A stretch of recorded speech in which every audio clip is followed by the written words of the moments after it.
जय हिंद फ्रेंड्स। तो हम पढ़ रहे थे शिक्षा मन ज्ञान, और शिक्षा मन ज्ञान में हम धीर सिंह धाबे की एक बुक कवर कर रहे हैं। जो हमारा दूसरा चैनल है उसमें हम धीर सिंह धाबे की बुक कवर कर रहे हैं।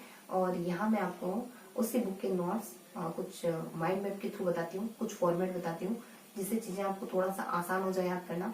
अगर आप उस बुक को खोल के देखोगे तो चीजें आपको इजी गोइंग समझ आएगी। यहाँ अपन बहुत ज्यादा नहीं पढ़ते और चीजों को सिर्फ और सिर्फ एक रोड मैप के थ्रू याद करने की कोशिश करते हैं। अगर आप वो बुक कवर कर रहे हो, अगर आप वो बुक पढ़ रहे हो, तभी वीडियो आपके लिए हेल्पफुल हो पाएगा, अदरवाइज इतना हेल्पफुल नहीं होगा, है। स्पष्ट कहती हूँ मैं। और अगर नहीं बुक फॉलो कर रहे हो तो आप एक और चैनल है अपना एशियन क्लास, वहाँ पे जो हम सेशन ले रहे हैं 1 बाय 1 उस बुक को कंप्लीट कर रहे हैं। मतलब कि 3 पेजेस करके, 3 पेजेस करके उस बुक को हम अच्छे से याद कर रहे हैं। तो वहां पढ़ने के बाद सीधा मैं आपसे नहीं मिलती हूँ एक ओवरव्यू देने के लिए, और ये बुक मैं आपको टेलीग्राम पर भी अवेलेबल करवा दूंगी, ठीक है। तो इस तरीके से हम कुछ रोड मैप देख लेते हैं कि पेज नंबर लगभग 85, 87 और 88 में हम क्या पढ़ते हैं। अगर वो पेज आप देखोगे तो आपको चीजें क्लियर होगी। तो शुरू करते हैं। हमें ना इसमें थोड़ा सा 1 मिनट बात करेंगे बस, कि हम कल्पना के बारे में, सहानुभूति के बारे में, शिशुअवस्था बाल्यावस्था के बारे में देखते हैं। मानसिक विकास आता है वहाँ पे, तो हम मानसिक विकास के बारे में देखेंगे। बाल विकास में हम मानसिक विकास देखेंगे, और देन थोड़ा सा मानसिक विकास शिशुअवस्था में कैसे होता है, बाल्यावस्था में कैसे होता है। मैं बुक अपने माइंड में, मैं एक बुक का बुक के जो पेजेस है ना, वो रखते हुए आपको बता रही हूँ। तो जो नए बच्चे देख रहे हैं उनके लिए हेल्पफुल नहीं होगा, स्पष्ट बात है। लेकिन उन बच्चों के लिए जो ये बुक पढ़ रहे हैं या फिर सेशन के थ्रू मेरे साथ ये बुक कंप्लीट कर रहे हैं, उनके लिए हेल्पफुल है। तो यहाँ हम कह देते हैं, कुछ कल्पना के बारे में पढ़ते हैं। कल्पना में 3-4 टॉपिक पढ़ते हैं। अगर बुक खोलोगे तो प्रकार देख लेते हैं, देन महत्व है, उपयोगिता ये देखते हैं। प्रकार देखो, 4-5 प्रकार होते हैं: सृजनात्मक, रचनात्मक, अनुकरणात्मक, पुनरुत्पादक और उत्पादक। और देन थोड़ा सा सहानुभूति की परिभाषा देखते हैं। एक दो सहानुभूति यानी जब आप दूसरों के जैसा फील करते हो, यही सहानुभूति XYZ के द्वारा कहा जाता है, क्वेश्चन मार्क। तो किसके द्वारा कहा जाता है, तो क्वेश्चन मार्क भी लगाती रहूंगी मैं साथ में। और देन सहानुभूति की 4: एक तो सक्रिय, निष्क्रिय, और देन सामूहिक और व्यक्तिगत। देन शिशुअवस्था में हम वहाँ है ना, शिशुअवस्था में बहुत सारे कुछ सन पढ़ते हैं, बहुत सारे, बेसिकली बहुत सारे क्रमशः समय काल को देखते हैं। इस महीने में, इस महीने में, इस महीने में, इस महीने।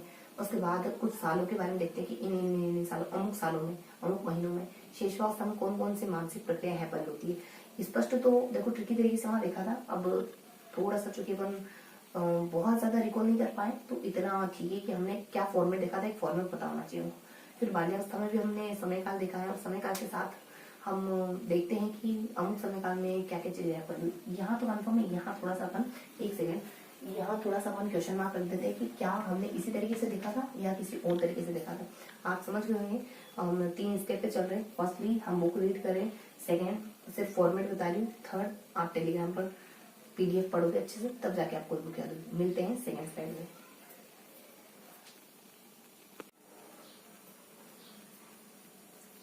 तो उसके बाद हमने क्या देखा, तो इसके जस्ट बाद हम देखते हैं, कुछ जानकारी लेते हैं। हम मानसिक विकास से जुड़ा हुआ टॉपिक देखा ना हमने। अब वो टॉपिक क्या है, देखो थोड़ा सा मिस हो रहा है, लेकिन कुछ ना कुछ तो हमें जाना है यहाँ पे। यहाँ मानसिक विकास है ना। इसके बाद हमने क्या जाना, इसके बाद हमने सामाजिक विकास पढ़ा। अभी ट्री बनाई हमने, लंबी चौड़ी सी ट्रिक है अपने, कि एक तो हमने कहा था कि वो शी यानी वो लड़की फेंकती है, फूल फेंकती है क्रश पर। इसके अलावा हम DPSP कहते हैं, और एक और कोई बात कही थी ना, एक और कोई ट्रिक बताई, वो थोड़ी सी मिस हो रही। उसके बाद हमने शिशुअवस्था के बारे में, देन बचपन अवस्था के बारे में बताया ना, बाल्यावस्था मतलब। तो शिशुअवस्था बचपन में तो ध्यान रखना। अभी जस्ट आपके साथ मैंने एक ट्रिक लिखी है नीचे कि दशा आपकी और इन लोगों ने, मतलब दशा आपकी इन लोगों से बदली है, तो आपको इनका इनका एहसास होना चाहिए। एक सेकंड रुकिए।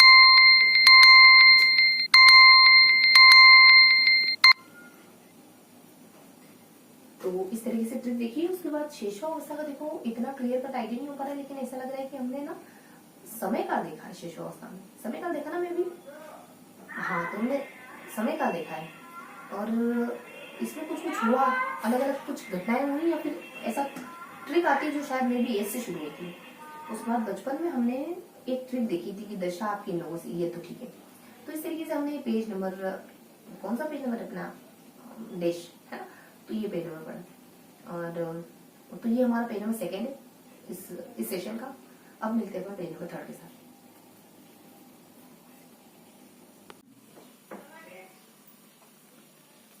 तो हम अपन आ गए थर्ड स्लाइड में। देखो थर्ड स्लाइड में हमने क्या देखा था, हमने कुछ ट्रिक के थ्रू चीजों को याद करने की कोशिश करी है ना। तो हम थर्ड स्लाइड में क्या देखते हैं, थर्ड स्लाइड में हम देखते हैं शिशुअवस्था, बाल्यावस्था, किशोरावस्था। जो हमने सारणी पढ़ी ना वो शिशुअवस्था की तो सारणी है, अलग अलग महीनों में अलग अलग महीनों में बालक में क्या क्या परिवर्तन आते हैं वो देखा था हमने। माँ को देखकर मुस्कुराने लग जाता है, लोगों के सामने मुस्कुराने लग जाता है, और उनके बाल वगैरह खींचता है, बहुत सारे परिवार के सदस्य बाल वगैरह खींचना, अपने आप को चूमना और परछाई, इस तरीके से देखना ना कि मान लो साथी है और चूमना है, और कुछ अपने स्कूल जाना है, सदस्य हैं और स्कूल सदस्य बनके स्कूल जाता है, नैतिकता सीखता है, ये सारे शब्द देखे हमने। तो इस तरीके से हमने शिशुअवस्था को कवर करा। और हमने समय क्या देखा, समय हमने ना कंटिन्यूअस 1 से 6 महीने देखे थे, 9 महीना देखा, 15-16 देखा, और कुछ 15-16 के साथ हमने लास्ट में सम 12 और 18 महीने भी देखे थे ना, इस तरीके से कुछ महीने देखे थे यहाँ। तो यहाँ हमने कुछ इस तरीके से देखा था यहाँ। फिर अपन देखते हैं कि मुस्कुराता है बालक, और हम कहते हैं कि अंतर मुस्कुराना, बीच में कहते थे कि माँ आ जाती है और ध्यान आ जाता है। फिर यहाँ पे भी हमने कोई ट्रिक बनाई थी ना, यहाँ हुई कि बच्चा चूमता है अपने प्रतिबिंब को, साथियों को, और एक और कुछ बोला था हमने। और यहाँ हमने यहाँ बातचीत करी थी कि सदस्य बन के स्कूल जाता है और नेतृत्व भाव सीखता है। फिर पूर्व बाल्यावस्था पढ़ी थी, तो इसमें थोड़ी सी ट्रिक मिस हो गई, थोड़ा सा ये हो गया, इस वजह से वो ट्रिक क्या थी वो थोड़ा सा मिस हो गया। लेकिन आपको अच्छे से याद वीडियो कंटिन्यू देख रहे हो। और यहाँ अब देखो पूरा ही मिस हो गया। देखो ट्रिक आती है, मतलब समय काल आता है, इतना ध्यान है, शायद समय काल आता है और उसमें कोई ना कोई घटना है, मतलब अलग अलग समय काल में कुछ ना कुछ होता है, ऐसा ध्यान आ रहा है हल्का हल्का। देन बाल्यावस्था में भी ऐसा ही कुछ ट्रिक आती है, इस तरफ ही देखा था हमने कि समय काल आता है, समय काल में कुछ ना कुछ हैपन हुआ है, कुछ ऐसी सी बात आती है। देन देखो उत्तर बाल्यावस्था में कहता है पूर्व बाल्यावस्था, बाल्यावस्था, उत्तर बाल्यावस्था। उत्तर बाल्यावस्था में तो हमने वो काश, देखो हमने बहुत बार बोला था इसको, तो कि काश तुम, काश वाय और नू, काश वाय नू है ना, तो हमने बहुत बार बोला था इसको, काश तुम वाय लिखना सीख जाते, इसको ऐसे कर लेते हैं तो थोड़ा सा इजी बन हो जाएगा। देन किशोरावस्था में हमने S6 करा था, सामाजिकीकरण, जटिल सामाजिकीकरण, समूह की भावना, इस तरीके से चीजें पढ़ी थी ना। तो ये थी हमारी लास्ट साइड। तो इस तरीके से अपन है ना चीजों को अच्छे से याद करते जा रहे हैं, और इसी तरीके से पूरी बुक कंप्लीट करेंगे, 2-3 बार पढ़ेंगे, तीसरी बार तो ये बुक अच्छे से याद हो जाएगी। फर्स्ट बार थोड़ा सा फॉर्मूला बनाया, दूसरी बार थोड़ा सा फाइन चीजों को पढ़ेंगे, तीसरी बार तक बहुत बढ़िया से बुक याद करेंगे। तो ये था हमारा आज का थोड़ा सा फॉर्मेटिंग सेशन, जिसमें हमने लेसन अच्छे से पढ़ने की कोशिश करी, समझने की कोशिश करी। आई होप आपको पसंद आया हो। फिर मिलेंगे इसी अगले सेशन में, तब तक के लिए जय हिंद।